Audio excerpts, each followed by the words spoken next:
You know, a lot of people say, you know, about Karrigan that he's extremely good for a certain period of time with the team, and then...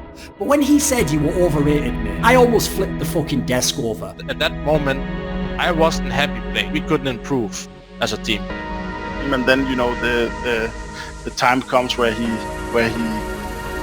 loses the team in some sense.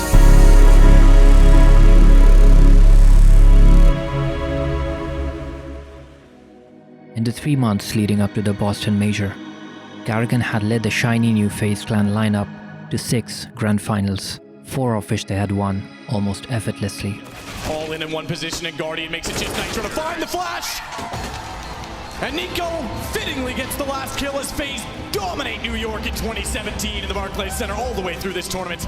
Heavy contenders for the title, Karrigan was 1 round away from his first major trophy.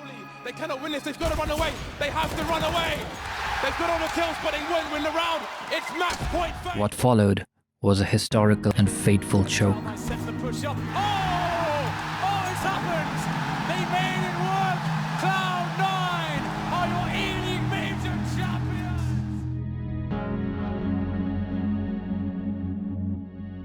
But as talked about as that major grand final was, no one expected that just 9 months later in London, Karrigan would find his teammates in open mutiny against him. We kind of lost the trust in him a little bit. I don't think the blame is to put on any specific player. It was like a team decision in the end. It was just like we lost the trust in his calling, and we couldn't really get it back no matter how hard we tried. The whole thing was one extended deja vu. Before Faze Clan, Karrigan's home was DSM, which transformed into a newborn Astralis. But the story was the same. A string of successes in the early months of the team, followed by a sequence of chokes that earned the Danish players a reputation. Always competitive in the top 4, get to the semifinals, lose close games. I mean, TSM once again discovered that there's a line at the semis and they haven't figured out how to get past it. Didn't made some finals this year, but didn't deliver in the final game. One that Karrigan ended up being blamed for and benched for. At least in DSM, he'd completed his double master's degree.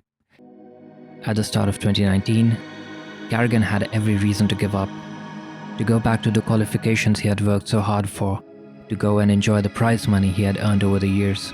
But you see, Karrigan doesn't really know what giving up means. The beginning of 2022 saw Karrigan wearing the Faze jersey again.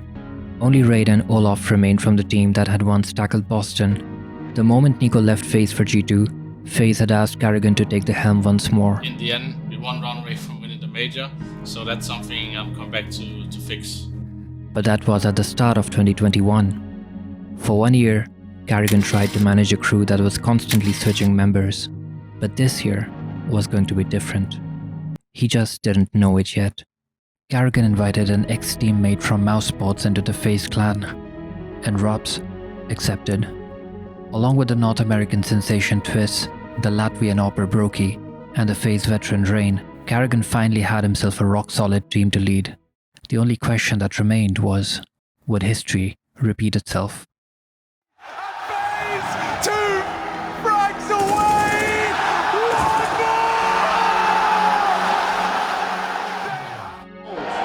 Still grinding away at the game you love, but this one eluded you time and time again. How does that feel in your hands? To be honest, never back down. Doesn't matter how hard life hits you. I've been benched a few times, came back. All I wanted in my life wanted to make history, that an international team won a major, and we fucking did it in here!